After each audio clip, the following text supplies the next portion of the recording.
Բարի գալուստ, բարի երեկո, պարոն Բադալյան, եւ առաջարկում եմ նախ սկսենք ներքաղաքական զարգացումներից ու հետո արդեն անցնենք տարածաշրջանային ու եթե հասցնենք նաեւ աշխարհաքաղաքական թեմաներին։ Եվ այսպես, ընտրությունները, վաղարշապատում, հետևանքները, դասերը, հետևությունները։ Ընդհանուր առմամբ կարծում եմ վաղարշապատի ընտրություններից հետո ընթանում է քարոզչական տեղեկատվական պայքար իշխանության եւ ընդդիմադիր ուժերի միջեւ, բնականաբար իշխանությունը փորձում է շատ մեծ հնչեղություն հաղորդել իր հաջողությանը, հատկապես Գյումրիից հետո, որտեղ գիտենք ընդդիմության հաղթանակը, հավաքական հաղթանակը բավական մեծ իմիջային եւ նաեւ հոգեբանական հարված էր իշխանությանը։ Այդուհանդերձ կարծում եմ այն մեծ հնչեղությունը, որ հաղորդվում է այդ հաղթանակին, դա գործնականում իհարկե այդպես չէ, եւ նաեւ այն գնահատականները, որ ընդդիմությունը տապալվել է վաղարշապատում կամ ջախջախվել է, դրանք եւս անշուշտ զուտ քարոզչական տեսանկյունից իշխանության այդ իրավիճակը ավելի պերճ ներկայացնելու փորձերից է։ Կարող է ընդդիմությունը ավելին ստանալ, ավելին հասնել, եւ ըստ ձեզ ինչու այդպես չեղավ։ Երևի թե միշտ էլ հնարավոր է ավելի լավ աշխատել եւ հասնել ավելի։ Այդ տեսանկյունից կարծում եմ ցանկացած ընտրություն հաջորդ ընտրության համար ինչ որ դաս լինում է։ Կոնկրետ ինչ դասեր պետք է քաղեն ընդդիմադիր ուժերը։ Ես կարծում եմ դա թերևս ավելի լավ կիմանան իրենք, որովհետեւ իրենք են մասնակցել այդ ընտրությանը, իրենք են աշխատել հասարակության հետ։ Եվ այս տեսանկյունից նաեւ հետեւությունները անելու համար հենց այդ ինֆորմացիան է չափազանց կարեւոր։ Ինչ են խոսել, որտեղ են սխալվել, ինչն են բաց թողել եւ այլն։ Կրկնեմ, այս տեսանկյունից ցանկացած տեղական ընտրություն որոշակիորեն հենց դաս քաղելու հնարավորություն է։ Նաեւ շատ կարեւոր է թերևս արձանագրել, որ այդուհանդերձ անկախ ամեն ինչից տեղական ընտրությունը որևէ պարագայում համապետական ընտրության մանրակերտ չէ, այսինքն այն պատկերը, ինչ ստացվում է տեղական ընտրությանը, դա ինքնաբերաբար չի պրոյեկցվելու համապետական մակարդակում որևէ պարագայում։ Այստեղ առանձնահատկությունները չափազանց շատ են, կարելի է թվարկել երկար, բայց կարծում եմ որևէ պարագայում տեղական ընտրությունը այդպես որպես մոդել, որպես թեստավորում համապետական ընտրության, դա այդքան էլ այդպես չէ։ Բադալյան, ամեն դեպքում տեսեք, ասում են, որ մանրակերտ չի կարող լինել ընտրությունները, բայց որոշակի տեխնոլոգիաներ ամեն դեպքում համապետական ընտրություններին կիրառվելու են։ Հիմա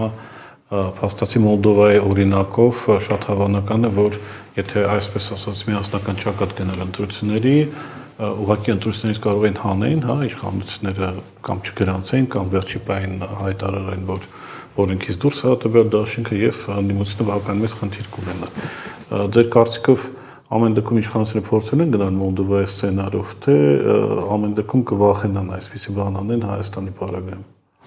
Իմ գնահատմամբ ամենայն դեպս նախապատրաստական աշխատանք նվազագույնը քարոզչական դաշտում իրականացվում է։ Եվ օրինակ վերջին շրջանում մենք կարող ենք նկատել, որ բավական ինտենսիվ եւ բավական հաճախ օգտագործվում է այդ KGB-ի գործակալ, KGB-ի սցենար եւ այլն այս խոսույթը։ Եվ եթե դիտարկենք օրինակ նույն մոլդովական տարբերակի հետ, հենց սրա վրա է կառուցվում մնացյալ ամեն ինչը, այսինքն փրկել ժողովրդավարությունը KGB-ից։ Եվ երբ քարոզչական դաշտում այս ամեն ինչը ծավալվում է, կարծում եմ սա նվազագույնը նախապատրաստական աշխատանքի տրամաբանություն ունի եւ իհարկե այս անհրաժեշտության իշխանությունը չի վարանի օգտագործել դա, եթե հնարավորություններ ստեղծվեն, այսինքն եթե լինի ոչ բավարար դիմադրություն ընդդիմադիր դաշտում եւ ամենակարևորը եթե լինի լոյալ վերաբերմունք եվրոպական խաղացողների կողմից, որովհետեւ գիտենք ժողովրդավարության, այսպես ասած, ռևիզիան իրականացնում է Եվրամիությունը եւ այս տեսանկյունից շատ կարեւոր է լինելու թե Եվրամիությունը ինչպես կվերաբերի այդ ամեն ինչին։ Եվ այդ քարոզչական նախապատրաստությունը կարծում եմ միտված է նաև Եվրամիության վերաբերմունքի լոյալություն ձևավորելուն, բայց այդ լոյալությունը բնականաբար կախված չի լինի միայն այդ քարոզչական հենքից, այլ կարծում եմ կներկայացվեն Երևանին քաղաքական պայմաններ եւ պահանջներ, թե ինչի դիմաց Եվրամիությունը լոյալ կվերաբերի ընտրական process-ում այդ ուժային լծակների կիրառմանը։ Ինչի դիմաց։ Դե այստեղ պատկերացնում ենք, որ Եվրամիությունը շատ մեծ հետաքրքրություններ ունի ռեգիոնում ազդեցությունը բարձրացնելու եւ այդ կերպ ոչ միայն իր աշխարհաքաղաքական կշիռը ավելացնելու տեսանկյունից, այլ նաեւ մի շարք երկրների հանդեպ որոշակի այսպես ասենք բուֆերային գոտի ձևավորելու եւ այդ երկրների դեմ ինչ-որ քաղաքականություն վարելու, հասկանալի է Ռուսաստան, Իրան այս դեպքում, նաև կենտրոնական Ասիայի ուղղությամբ գիտենք, որ Եվրամիությունը շատ մեծ լոգիստիկ հավակնություններ ունի, այդ գլոբալ դարպասների ռազմավարությունը, միջին միջանցքի ձևավորումը իրենց պատկերացմամբ, եւ այստեղ բնականաբար փորձ կանեն Հայաստանում ընտրության process-ը օգտագործել, իշխանության կախվածությունը հնարավոր այդ մեխանիզմներից օգտագործել իրենց լոյալությունը քաղաքական հնարավորինս բարձր գնով տրամադրելու համար։ Այսպիսի հարց եթերին նախապատրաստելիս սկսեցին լուրեր գալ, հա, ԱՄՆ, Ուկրաինա, Ռուսաստան այդ տրեկից եւ Զելենսկին ելույթ ունեցավ մի փոքր նման էր Փաշինյանի ելույթներին, հա մեզ ստիպում են բարդ որոշումներ ընդունել, չգիտեմ, միասին պետք է լինենք, դա չի ասել, որ ինչ է լինում, այս պարտվես չենք ճանաչի, բայց մոտավորապես նույն մոտիվներով Թրամփը ասեց, որ 5-շաբթին կարող է որ լինի, որ երբ այդ process-ը լուծվելու է, Ռուսաստանը առանձնապես բան չի ասում, նույնիսկ ասում է, որ մեզ որևէ առաջարկ չի հասել, եւ այլն,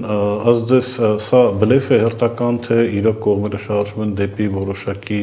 հանգուցալուծում եւ ինչ կլինի, եթե ընդհանրենք Ուկրաինան կամ Ռուսաստանը ամեն դեպքում ԱՄՆ առաջարկը չընդունեն։ Ես կարծում եմ քարոզչական տարը իսկապես կարող է որոշակի չափազանցված լինել, բայց որ ասենք ամբողջապես բլեֆի շուրջ է քարոզչությունը, ես կարծում եմ այդքան էլ այդպես չի։ Ինչու է Ռուսաստանը այդ դիրքավորում ունեցել, ըստ իս, իմ գնահատմամբ Ալյասկայում եղել են պայմանավորվածություններ եւ դատելով Մոսկվայի դիրքորոշումից կարող եմ եզրակացնել, որ Ռուսաստանը իր մասով պայմանավորվածություններին, այսպես ասենք, տեր է, եւ մենք տեսնում ենք, որ անընդհատ հղում են անում Ալյասկայի օրակարգին եւ Ալյասկայում ձեռք բերված պայմանավորվածություններին։ Միացյալ Նահանգները կամ Թրամփը ավելի շուտ այդտեղ ակնհայտորեն ունի խնդիրներ, այսինքն մենք տեսնում ենք մի քանի փորձ Թրամփը արեց ուկրաինական կարգավորման ինչ որ իրավիճակ փոխելու, բայց անընդհատ բախվում է եվրոպացիների եւ Զելենսկու այսպես պայմանական դաշինքին։ Կարծում եմ այս դեպքում եւս չի լինի բացառություն։ Հիմա այսօր Զելենսկին քննարկում էր այդ հարցը եվրոպական եռյակի ղեկավարների հետ, Ստարմերը, Մակրոնը եւ Մերցը, տեղեկությունները այս պահին ինքս չունեմ, բայց կարծում եմ շարունակելու են փորձել Թրամփի ներկայացված կամ փորձ արվող այդ պլանները տորպեդահարել, որովհետեւ Եվրամիության առնվազն այս պահին ձեռնտու չէ, որպեսզի պատերազմը կանգնի։ Ես կարծում եմ Ռուսաստանն էլ առանձնապես մեծ ցանկություն հազիվ թե ունենա, որովհետև ռազմաճակատում ունի առավելություն, ռազմաճակատում թե ստրատեգիական, թե տակտիկական իմաստով առաջ են շարժվում եւ այս պայմաններում իհարկե Ռուսաստանը կփորձի կանգնել առավելագույնս բարձր գնով։ Թրամփը իհարկե մյուս կողմից ձգտում է այդ պատժամիջոցներով նաեւ ինչ որ առումով Ռուսաստանի վրա ազդեցություն ունենալ, բայց գոնե առայժմ կարծես թե այդ ազդեցությունը այն աստիճանի չէ, որը ստիպի Ռուսաստանին իջեցնել իր գինը կամ հետ կանգնել նույն Ալյասկայի պայմանավորվածություններից։ Պարոն Բադալյան, ինչ է լինում մեզ հետ, Հայաստանի հետ եւ Հայաստանին առնչվող գործընթացների հետ, եթե պատերազմը դադարում է ու գործարքը կնքում են, եւ եթե չի դադարում եւ ամեն ինչ այսպես է շարունակվում։ Սցենարները շատ կարող են լինել իհարկե իմ գնահատմամբ, բայց ես նաև կարծում եմ, որ մեզ հետ տեղի ունեցողը ինչ որ իմաստով որոշակի անկախ է նաև ուկրաինական ճակատում ծավալվողից։ Դարձյալ Ալյասկայի մասին խոսեմ, այնտեղ հայտարարեցին, որ չեն քննարկել միայն Ուկրաինայի վերաբերյալ հարցեր, այլ քննարկել են հարցեր միջազգային օրակարգի բոլոր ուղղությունների շուրջ։ Եվ մենք հիմա օրինակ տեսնում ենք, որ Հայաստանին առնչվող էական զարգացումներ ծավալվում են եւ Մերձավոր Արևելքում, իմ գնահատմամբ, եւ նաեւ Կենտրոնական Ասիայում։ Եվ այստեղ դարձյալ այդ հարցը կա, այդ զարգացումները ծավալվում են Միացյալ Նահանգներ, Ռուսաստան, ավելի շուտ երկխոսության տրամաբանությամբ, թե դիմակայության, բայց այն, որ երկուսն էլ վերջին շրջանում բավական ակտիվ են, դա ակնառու է։ Նոյեմբերի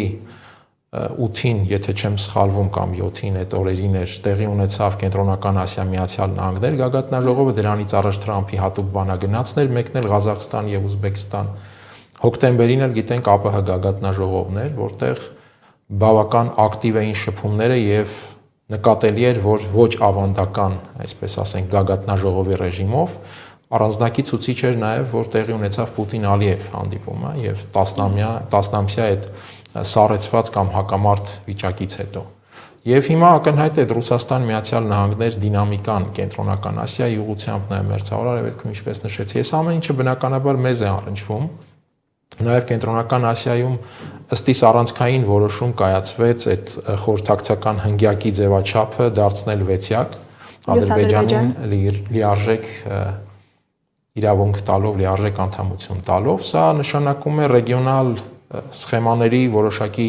տրանսֆորմացիա Կովկաս, Կենտրոնական Ասիա։ Այս ամեն ինչը կարծում եմ այնպես չի, որ անմիջականորեն կախված է ուկրաինական պատերազմից, բայց անմիջականորեն առնչվում է նաև մեզ։ Միանանք Մոսկվա, Հայկ Խալաթյանին, Հայկ։ Ողջունում եմ, ես մի փոքր կուզենամ անի հացը շարունակել, թե ինչպես մեր վրա կանդրադառնա այս Ռուսաստան-ԱՄՆ պայմանավորվածությունը, որովհետև մենք տեսնում ենք եվրոպացիների դիմադրությունը, Գերմանիան, Ֆրանսիան, Բրիտանիան փորձում են ամեն կերպ սաբոտաժի ենթարկել այս Տրամփ-Պուտին պայմանավորվածությունները Ուկրաինայի հետ կապված։ Նաև հնչում ենք, թե եվրոպական պաշտոնատար անձի, օրինակ վերջին օրերին Գերմանիայի պաշտպանության նախարարը նույնիսկ տարեթիվն է ասում, թե երբ է սկսվելու պատերազմը Ռուսաստանի հետ, եւ մենք տեսնում ենք, որ Եվրոպական միությունը ակտիվ պատրաստվում է ու գոնե հայտարարություններով, խոսքերով այդ պատերազմին։ Այս պայմաններում Հայաստանը, որը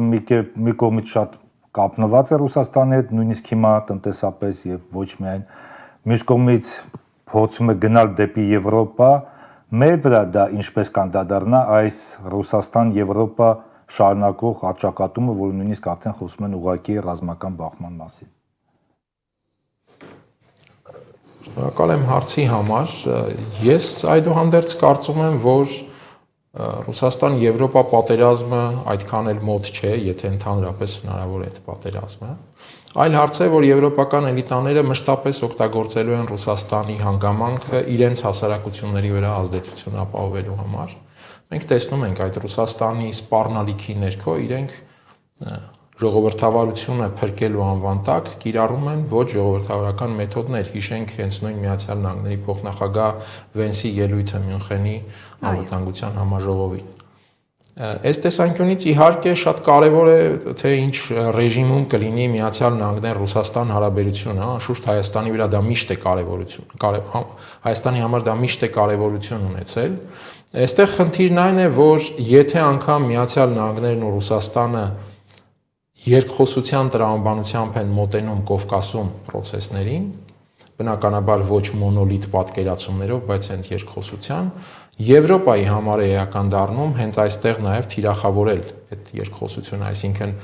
Կովկասը եթե դիտվում էր Ռուսաստանի դեմ գործողությունների բուֆերային գոտի, այս դեպքում եթե կա ամերիկա-ռուսական երկխոսություն, որը անհանգստացնում է Եվրոպային, բնականաբար դիտվում է արդեն որպես ամերիկա-ռուսական երկխոսությանը հարվածելու բուֆերային գոտի։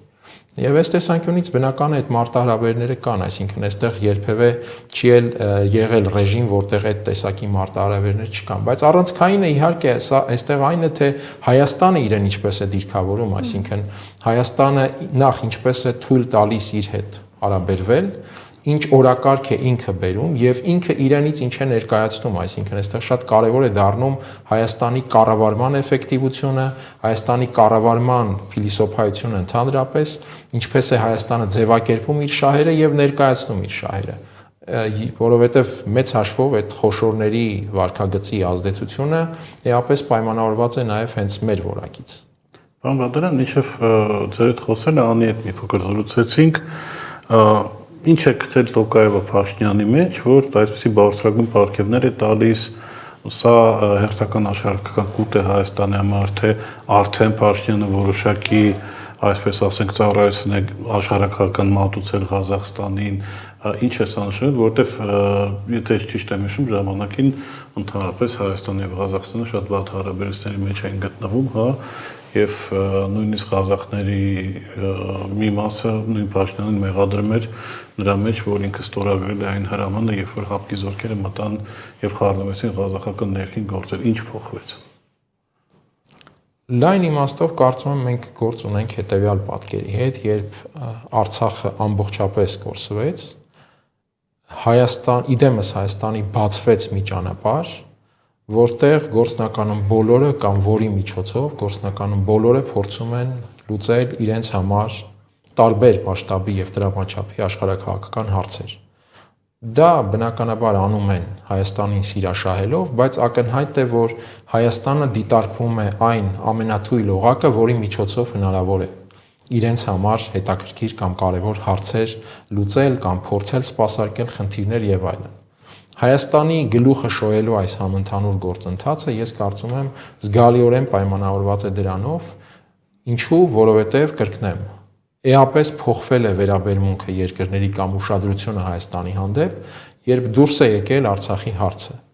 Եվ վերջերս նույն Փաշինյանը իր ճեպազրույցներից մեկում մի էական բան էր ասել, բավական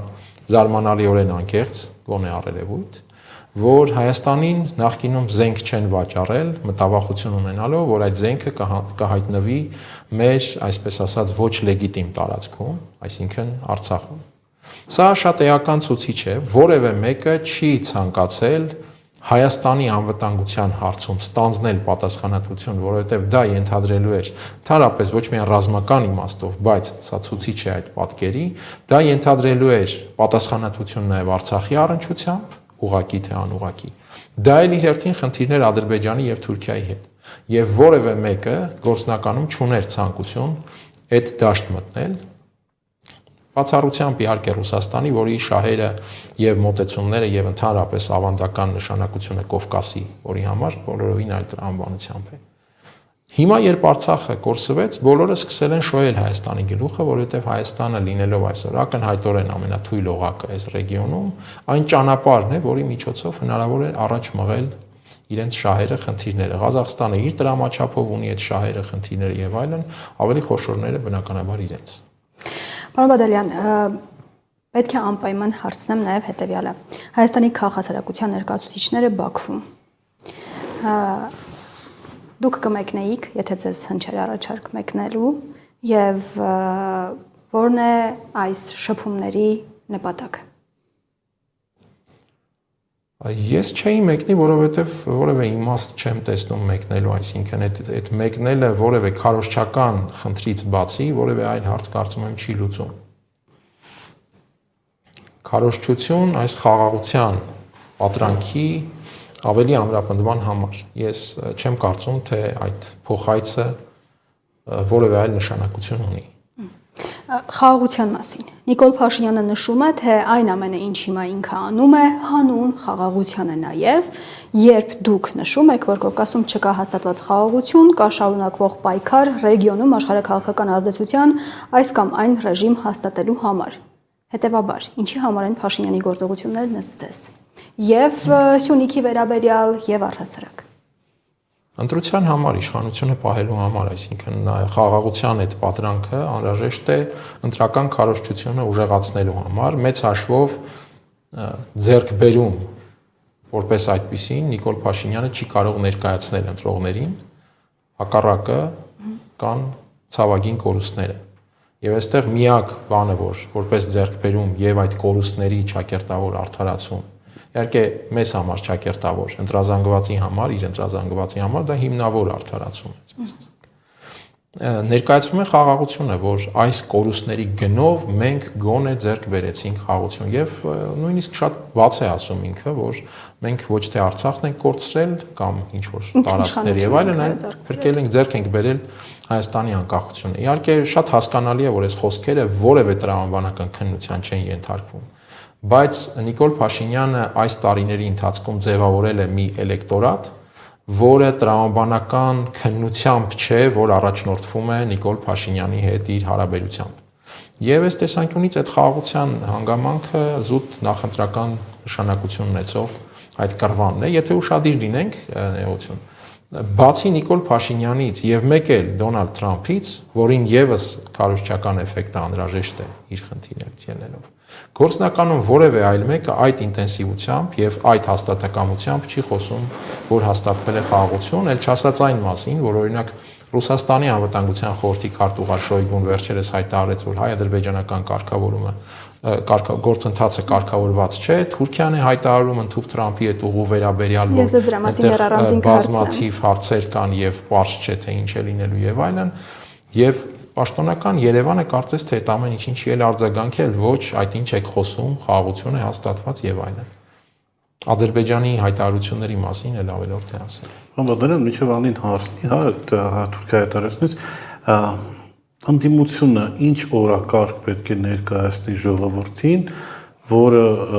եւ չվախեցնի ժողովրդին, այսինքն հնարավորություն չտա Փաշինյանն ասել, որ ընդդիմությունը ռևանշի է տանում, բայց պարզ է, որ Փաշինյանի խաղաղությանը եւս խաղաղության այլընտրանք պետք է լինի։ Ինչպեսի այլընտրանք է առաջարկելու խաղաղություն բառով ընդդիմությունից ձեզ, որը պետք է աշխատի։ Այստեղ ես կարծում եմ իրավիճակը բավական բարդ է, որովհետև իմ համոզմամբ ընդդիմությունը բաց է թողել այդ խնդրի ուղղությամբ աշխատելու ժամանակը։ Եվ այս տարիների ընթացքում, վերջին 3-4 տարիների ընթացքում